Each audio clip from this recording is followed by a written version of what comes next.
C'est mes délices, ô mon Dieu, de faire ce qui est ton bon plaisir. Psaume 48.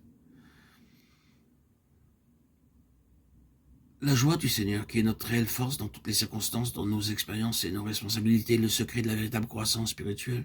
Il est tout à fait possible de demeurer un bébé spirituel pendant plusieurs années, au lieu de quelques mois seulement. C'est le cas de beaucoup et cela est regrettable. De désir que chacun de ses enfants connaisse une pleine croissance en vue de prendre des responsabilités. L'intention de Dieu est que vous grandissiez quotidiennement. Alors que vous lisez et méditez la parole de Dieu, vous parvenez à le connaître et vous avez une envie grandissante d'être en sa présence. C'est en passant du temps avec Dieu que vous grandissez dans sa connaissance. Alors que nous faisons nos délices du Seigneur, nous avons un réel plaisir à faire sa volonté.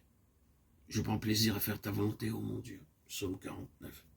Parfois, le Seigneur nous fait attendre pendant des mois ou des années pour connaître sa volonté. Alors que nous attendons, nous apprenons des leçons de valeur. Nous apprenons comment exercer l'autorité de son nom. Nous apprenons à comprendre des mystères cachés de sa parole. Et de là, nous arrivons au point où nous consentons à souffrir l'opprobre pour lui.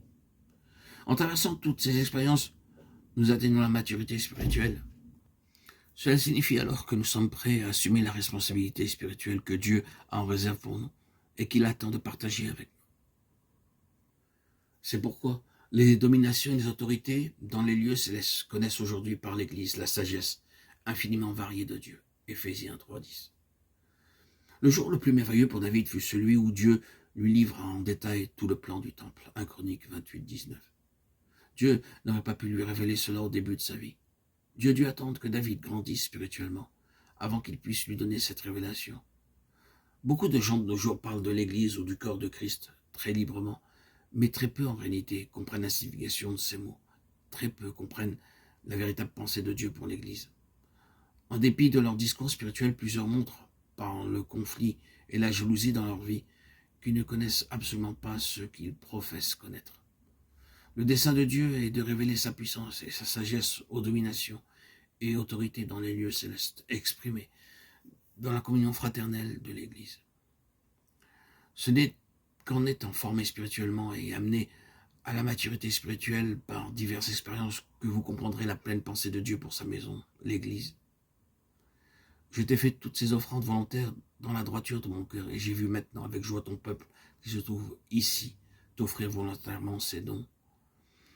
1 Chroniques 29:17. David affronta bien des batailles, et c'est par ces batailles qu'il fut spirituellement éduqué. Dans 1 Chroniques 26:27, nous lisons que le but des batailles fut consacré à embellir la maison de Dieu. Si vous êtes un authentique enfant de Dieu et que vous avez commencé à marcher dans l'obéissance, Dieu n'aura point de cesse qu'il ne vous ait donné le modèle tout aussi clairement qu'il le donna à David. Dans toutes ces diverses expériences, David rassemblait des matériaux pour le temple. Chaque dimension, chaque matériau, même les fenêtres, les portes et les couleurs, avaient pour objet de démontrer la gloire de Dieu en révélant en type le Seigneur Jésus-Christ dans son Église. L'Église n'est pas un édifice terrestre, c'est un édifice spirituel dans lequel doit être révélé l'amour de Dieu en Christ pour le salut de l'homme.